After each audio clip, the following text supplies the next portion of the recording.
Hello again, and welcome to episode 6 of Telemetry. Telemetry just goes on, doesn't it? And in this one, we're going to look at the data analyzer. And this was one of two or three of the big reasons that I chose Jeti.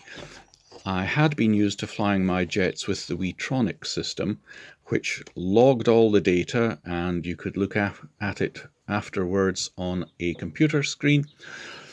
And the real interest for me was the quality of the signal that was being received by the model, because I like jets in a natural metal finish and was using foils and specialist metal paints full of metal, which give the signal a hard time.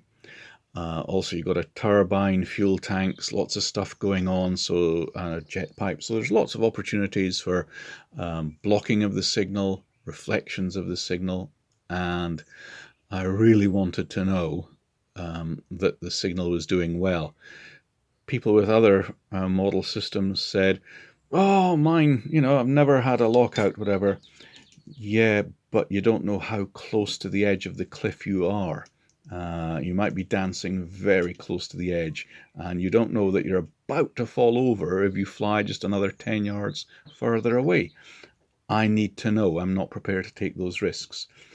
And so when I had to move on from my old transmitter with a Wetronic module in it, one of several big attractions for me for Jeti system was the fact that it was one of the few that had all this data and logged it and allowed you to look at it afterwards. So especially in the after the first few flights of my jets, I take a good look at this data analyzer to see that the signal is holding up well. But it tells us all sorts of other fascinating things. Now, you may remember that in one of the earlier videos in the telemetry series, we looked at the telemetry and the logging, and I told you to switch on or off those items you want to be logged. It will receive them all. You can put any of them as displayed telemetry, use any of them alarms, but it will only record to the SD card those ones where logging is switched on. Let's have a look at it. We go into Applications, into the data analyzer, and the first thing you're going to do is select a log file to look at. And I'll go back to the 21st of January 2020. I've deleted all the log files that have been created messing about in the workshop doing these videos. This here tells you the importance of something I stressed in one of my other videos as well, that the date and time on your transmitter is correct. Time doesn't matter if it's out by a bit, but the date is very correct, because in here, this is where you're going to find your log files. It logs them all by the date and the time. And if your system date is wrong, it's going to have logged it under a completely random date, and you're not going to find it. Say OK, and we'll pick that one. It happened at 14:34 and 53 seconds. I'm not sure if that's the start or end time, doesn't matter. It tells the name of the model and the file size, so we'll pick that. And now select your variables. You can select 3 variables to show on the graphs. Don't worry if you want more, you just have a look at the ones you want and then change the variable. And also press the tools button, you'll see you can get these in the way you want. For instance, the vario, which is what we're going to be looking at, reports in meters, but we want it shown in feet. It reports in meters per second. We want miles per hour if you're using a GPS or the M-speed airspeed sensor, and so on. So just select the type of thing you want. Feet, I like feet. I still work in those sort of values, so say OK to that. Now, select our variable.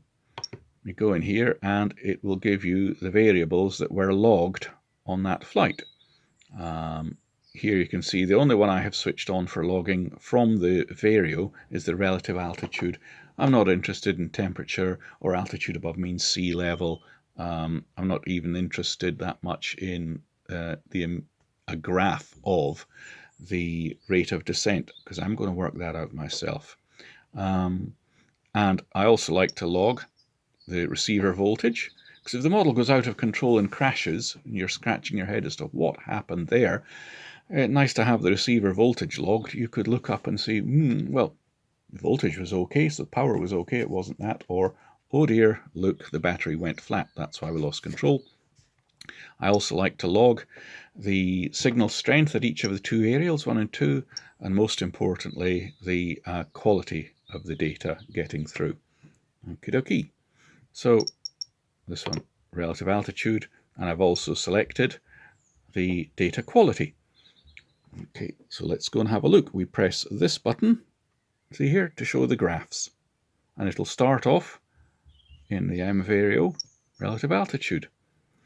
And as you can see along the bottom here, we've got time in seconds, and then up here the variable we selected, altitude in feet, and it's showing it's found a peak altitude at the moment of 852.3 feet. The varios are very precise, they work in tenths of a foot.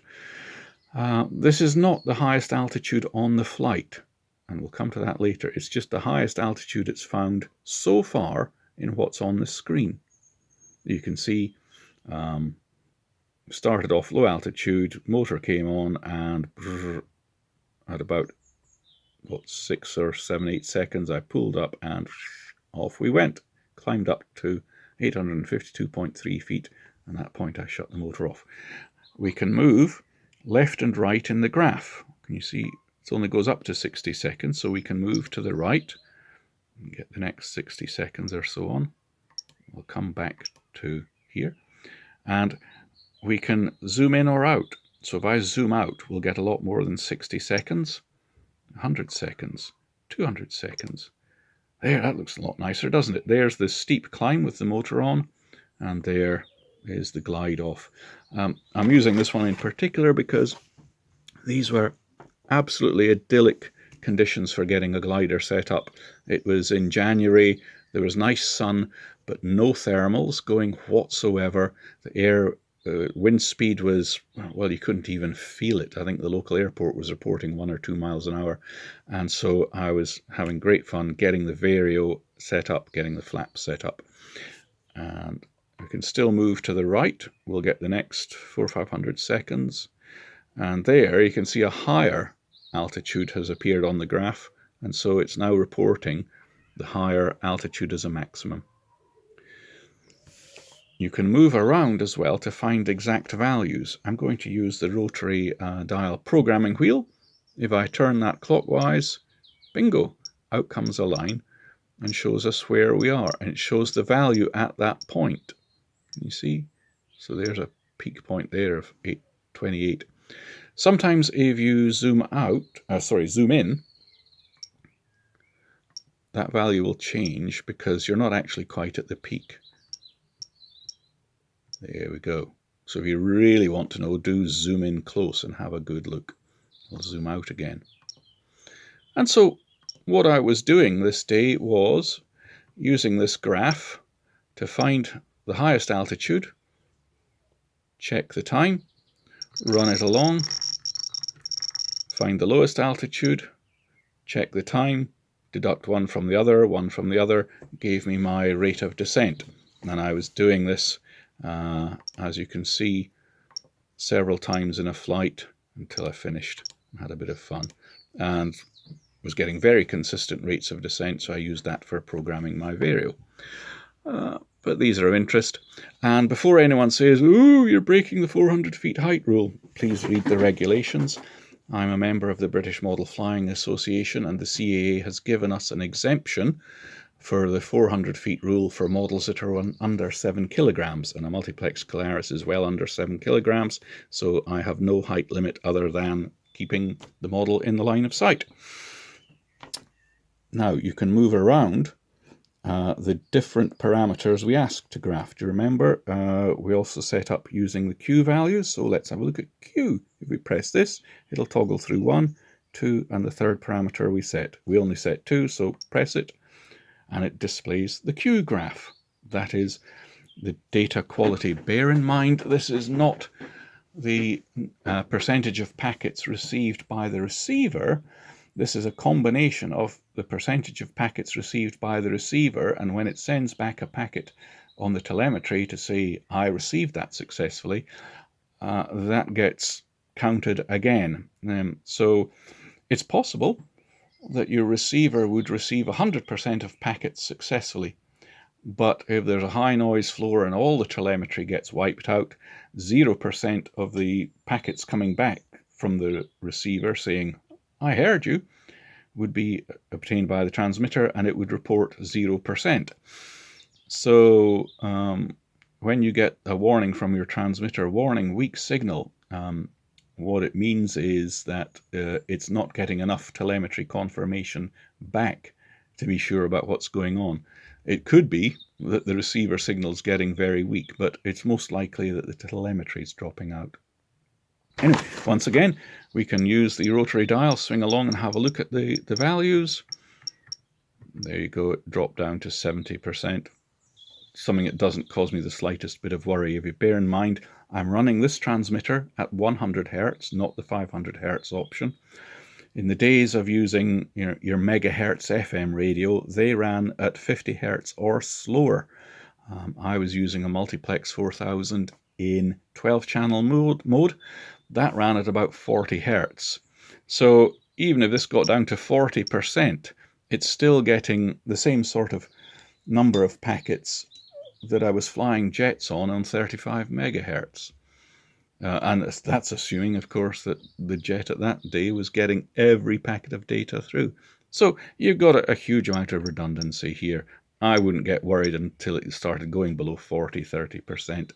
And again, this is telling you much more about the telemetry packets coming back than the stuff received at the model, but take it as a warning. Okay, if we pop out of here, I'm just going to show you one more graph from the same day, 21st of January, the first flight of the day, and we'll keep the same stuff. So go into graphs, I'm going to toggle it and look at the Q value because this one is quite different. If I zoom out a bit, you can see here the Q value is pretty much stuck at 100%. There's the odd little tiny dip. See those? A few little tiny dips. Oh, that's the biggest one, is it? Dropped to 90%. But otherwise, it's pretty much flatlining at 100%. What's the difference between that and a flight a couple of hours later? Same transmitter, same model, doing the same things. The difference was, on that flight I showed you first, there was another flyer standing in the box with me with his transmitter on, and therefore the noise floor was a bit raised, and the telemetry coming back, being a weaker signal than the main transmission to the receiver, got knocked out a few times. And I find this every time I fly. That's why I know what it is. If there's nobody standing in that pilot's box with me, the telemetry will flatline at about 100%. Other transmitters are switched on. That data quality, I should say, is flatlining around 100%. Other transmitters are switched on. The data quality is dropping, but it's more telling you about the weak telemetry signal coming back than necessarily the transmission to the model. Okie doke, well, that's just a little introduction to the data analyzer. That's pretty much the sort of thing you can do with it. We've got one more episode to go with telemetry, and that will be looking at Jeti Studio. So hope to see you for the next one. Bye for now.